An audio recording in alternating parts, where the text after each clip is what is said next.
tous, je vous retrouve aujourd'hui dans une nouvelle vidéo pour mes favoris du mois de mai et juin. Donc vous savez que c'est le rendez-vous que je fais tous les mois pour vous présenter mes favoris. Et en fait là je suis à bout de bras et d'ailleurs c'est assez lourd parce que en fait je voulais vous montrer mon assistante du jour. Voilà, je vous présente Ushuaïa. Donc très investie dans la vidéo comme vous pouvez le voir. Je pense qu'elle va m'être très utile.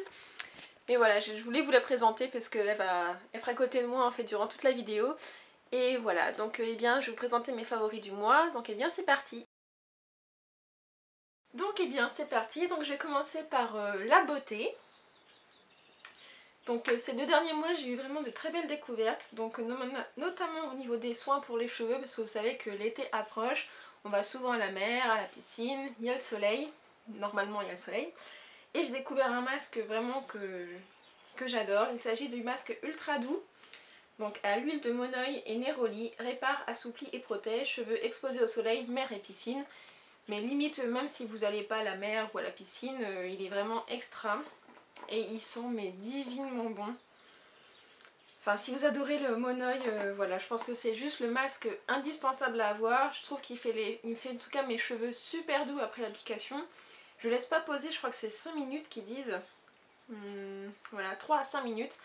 Je suis pas très patiente sous la douche, donc je le mets à environ 2 minutes et les résultats sont déjà là. Mes cheveux sont vachement plus souples, beaucoup plus doux et voilà, ils sont super agréables et voilà, je vous le recommande vraiment. Puis l'odeur est juste à tomber et elle dure assez longtemps sur les cheveux.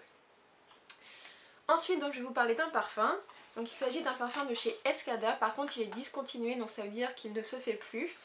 Je l'avais eu sur vente privée à un prix juste dérisoire et je suis trop contente parce que vous allez me dire oui mais sur vente privée tu n'as pas pu le sentir. En effet j'ai pas pu sentir ce parfum et je suis vraiment pas déçue parce qu'il est juste parfait pour l'été. Il est très frais, vous voyez bon le packaging n'est pas des plus top hein, mais il est super frais. Il est parfait pour l'été, il est féminin, je saurais pas vous dire ce que ça sent parce que moi pour décrire les odeurs je suis pas très forte.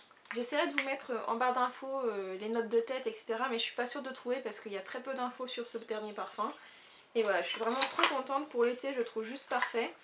Et il est pas trop gros donc voilà, pour l'utiliser assez rapidement c'est plutôt pas mal. Et je l'avais payé vraiment, je crois une quinzaine d'euros donc c'était vraiment très bien. Ensuite donc je vais vous parler de maquillage. Donc on va commencer par les lèvres, donc j'ai fait 2 belles découvertes. D'habitude chez Yves Rocher je trouve jamais rien. Et là en fait ils ont sorti une édition limitée de rouge à lèvres qui s'appelle Rouge Brillance Végétale. Donc je crois qu'il y a 12 rouges à lèvres différents et moi j'ai pris le rose grenadine, donc celui que je porte aujourd'hui. Donc le packaging est plutôt un peu cheap hein, quand même, c'est que du plastique, il ferme à mon avis au bout de 50 utilisations il ferme plus très bien. Et il se présente, donc c'est un rose assez flashy avec des petites paillettes et si je vous le mets sur ma main, hop, voilà. Donc je sais pas si vous allez très bien voir à la caméra mais voilà comment il se présente. Moi j'aime vraiment beaucoup, il est à la fois rouge à lèvres et brillant à lèvres et voilà, je trouve que pour l'été la couleur est vraiment très sympa. Et encore chez Yves Rocher, c'est incroyable que j'ai acheté autant de rouge à lèvres chez Yves Rocher, mais soit. Donc j'ai pris celui-ci, donc il s'agit de la gamme Grand Rouge et je l'ai pris en corail étincelant et c'est vrai que je le trouve vraiment très sympa. Donc voilà, c'est un très beau corail. Et si je vous le mets sur ma main, voilà, c'est celui du bas. Je ne sais pas si vous allez bien voir, ou celui du haut si je le mets dans ce sens-là. Voilà, je le trouve vraiment très joli et il est vraiment très agréable à porter, il est assez crémeux et il tient quand même toute la journée donc c'est plutôt pas mal.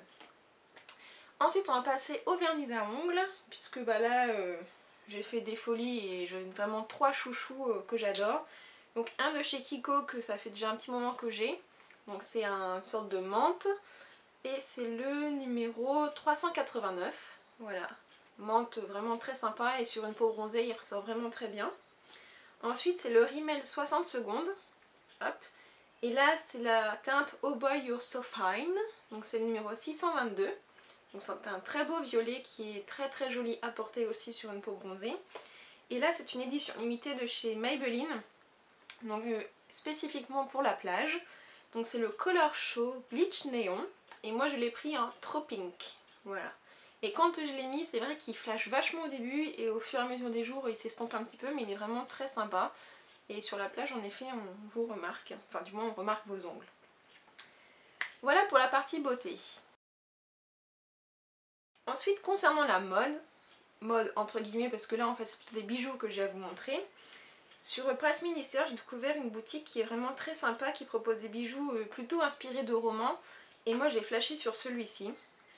Donc hop, je sais pas si vous allez très bien voir. Voilà. Donc il s'agit en fait d'un bracelet à la fois en corde et en cuir. Et c'est marqué Dream, Believe, Love. Et le signe infini qu'on retrouve en ce moment assez souvent sur les bijoux. Et en fait le credo Dream, Believe and Love c'est devenu mon nouveau mantra ou credo si vous voulez. J'aime vraiment beaucoup et il est très sympa à porter. Par contre pour l'attacher tout seul, bonne chance. Il est pas très pratique, il vaut mieux être à deux. Mais voilà, je le trouve vraiment très joli et je l'ai porté assez souvent. Toujours côté bijoux, donc là c'est pour mon anniversaire. J'ai une copine qui m'a envoyé un bijou trop sympa. Elle sait que je suis fan de Game of Thrones. Et en fait elle a trouvé un bijou inspiré de Game of Thrones mais pas un truc lourd, enfin comme ça pourrait être dans les romans, les films de fantasy, etc. Là c'est vraiment très joli. Il s'agit d'un pendentif en œuf de dragon. Donc il est vraiment très joli, je sais pas si vous allez voir, ça fait des reflets. Si vous me suivez sur Instagram, je l'avais posté sur Instagram. Donc il était vendu sans chaînette et j'ai trouvé une chaînette, je pense, qui correspond plutôt bien, qui fait à la fois élégant et un peu plus fort, mais voilà, je suis vraiment très fan. Il me semble qu'elle l'a acheté sur Etsy, mais comme c'est un cadeau, je pourrais pas vous en dire plus. Ensuite, côté nourriture, donc là j'ai juste une petite chose à vous montrer, mais comme c'est la saison des barbecues va commencer, je pense que c'est juste parfait. En plus, si vous êtes fan de tout ce qui est hamburger, ça s'accompagne vraiment très bien, même au niveau de la viande, c'est très bien. Donc il s'agit de la marque French's Sweet Onion Relish, voilà. Et en fait je l'ai acheté parce que j'habite en Normandie et durant le 70e anniversaire donc, du débarquement de la bataille de Normandie, donc les Centres Leclerc faisaient une opération un petit peu spéciale et ils mettaient en vente des produits venant de nos alliés, donc les Américains, les Anglais, etc. Et je suis tombée sur ça et c'est juste trop bon. Dommage qu'il n'y en ait pas plus, en fait c'est des oignons confits avec des poivrons, donc c'est un petit goût sucré et moi j'adore le sucré salé et avec de la viande rouge ou sur un hamburger c'est juste parfait. Je sais pas si c'est vendu tout le temps en magasin, je pense que si vous êtes sur Paris, vous pouvez peut-être le trouver plus facilement. Mais franchement, voilà, c'est juste trop bon. Et maintenant, donc on s'attaque au loisir. Donc, la première chose à vous montrer, c'est ceci. Oui, c'est mon téléphone portable. Et en fait, je voulais vous montrer surtout une application que j'ai découverte très récemment. Donc, il s'agit de Instagram. Voilà. Alors en fait, Instagram, je savais que j'avais pas mal de copines qui étaient dessus, mais je savais pas trop qu'est-ce que c'était. Et depuis que j'y suis, en fait, j'adore. En fait, on prend des photos, donc je vais vous montrer vite fait, si j'y arrive, si ça rend très bien. Donc je vais prendre la photo de mon chat. Voilà. Donc la photo est ici, et en fait, il y a plein d'effets différents. Donc pour faire un peu plus vieilli, un peu plus ensoleillé, un peu plus sombre, en noir et blanc, etc. etc. Et ensuite, donc on marque une petite chose, on peut le diffuser sur Facebook, sur Twitter, etc. Et je trouve ça vraiment très bien. Il y a des photos de personnes que je suis qui sont assez artistiques. Et franchement, je suis très contente d'avoir découvert cette petite application. Donc en gros, merci à Justine et à toutes les blogueuses qui sont sur Instagram parce que sinon, j'aurais jamais découvert. Voilà. Ensuite, donc, je vais vous parler d'un festival. Donc Lucie, là je pense que tu sais de quel festival je veux parler. Donc il s'agit du festival Papillon de Nuit, auquel j'ai assisté donc le week-end du 6 juin, donc vendredi 6, samedi 7 et dimanche 8. Donc moi j'y suis allée que le dimanche. Pourquoi j'y suis allée que le dimanche? Parce qu'il y avait David Guetta qui venait dans la Manche, donc c'est le département dans lequel j'habite. Oui, oui, David Guetta est venu dans la Manche alors que c'est un DJ mondialement connu qui est plutôt genre à Ibiza. Il est venu à Saint-Laurent-de-Cuve. Moi aussi j'avais beaucoup de mal à le croire et effectivement il était bien là, donc je vous mettrai une vidéo.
franchement c'était juste phénoménal, c'était juste énorme, je me suis éclatée comme pas possible, comme si on était en discothèque en fait.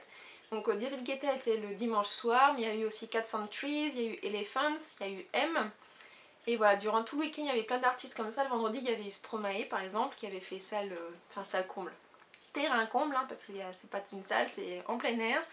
Mais voilà, c'est vraiment un festival que je vous conseille, qui est assez familial, il n'y a pas beaucoup de danger, c'est vraiment très bien. C'est des bénévoles qui s'en occupent et il est vraiment génial. Et l'année prochaine c'est les 15 ans, donc je pense qu'ils feront quelque chose encore d'énorme. Voilà, ensuite concernant toujours la musique, donc j'ai fait une découverte, pas vraiment une découverte parce que ça fait déjà un moment qu'il existe. Il s'agit de John Legend, et surtout avec son titre All of Me, que à chaque fois que je l'écoute j'ai les larmes qui me montent aux yeux.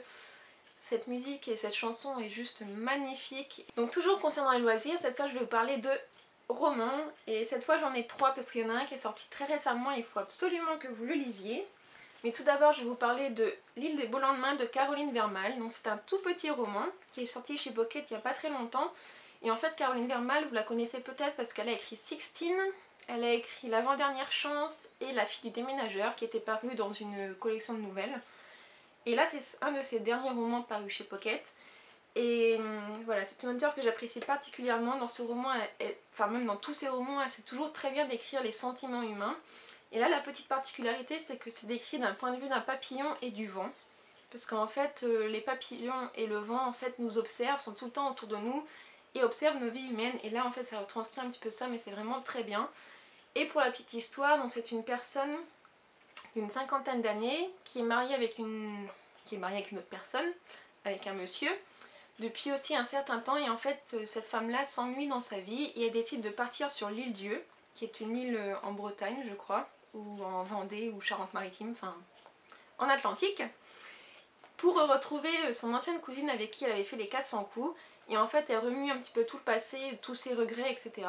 Et c'est vraiment un très beau roman qui nous montre qu'il ne faut jamais avoir de regrets ni de remords et de se lancer dans la vie et de la croquer à pleines dents. Donc voilà, j'ai vraiment beaucoup aimé, ça permet aussi de s'évader un petit peu au moment des vacances et il est tout petit donc vous n'en avez pas d'excuse pour le lire.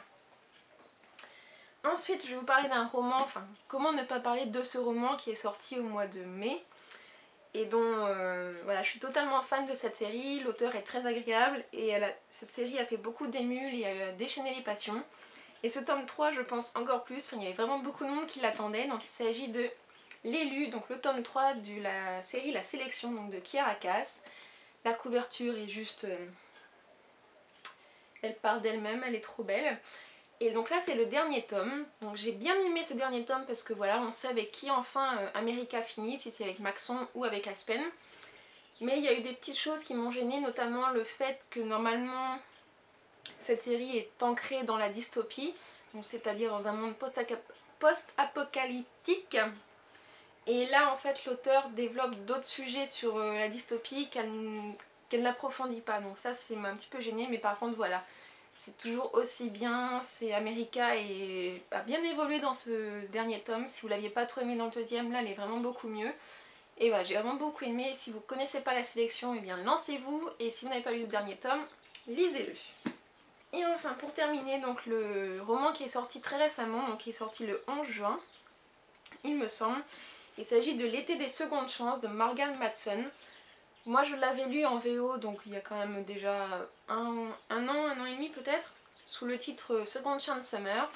Ils ont gardé la couverture VO, donc je suis vraiment très contente. Je sais pas vous, mais moi je trouve qu'elle est très apaisante et qu'elle donne envie de voyager, ou du moins de partir en vacances, d'être à la place en fait de la fille en train de regarder le lac et tout ça. Bref. Voilà, il faut absolument que vous le lisiez cet été, il est juste parfait, il est très tendre, il est très bien écrit. Et voilà, pour moi c'est un des romans incontournables de cet été, donc et il coûte 15,90 €. Voilà, et je crois qu'il fait 400 pages à peu près, donc... Voilà, ceci termine donc ma vidéo des favoris du mois de mai et juin. N'hésitez pas à me dire en commentaire quels sont vos favoris de ces 2 derniers mois, je serais très curieuse de le savoir. En attendant, je vous souhaite de très bonnes vacances, de très bonnes lectures, de très belles découvertes. Et du coup, je vous donne rendez-vous dans une prochaine vidéo, donc certainement au mois d'août pour une vidéo favori, mais très bientôt pour d'autres vidéos. Salut! Ah, t'es entourée là quand même. Ça te gêne même pas, hein. Voilà, t'en fiches en fait.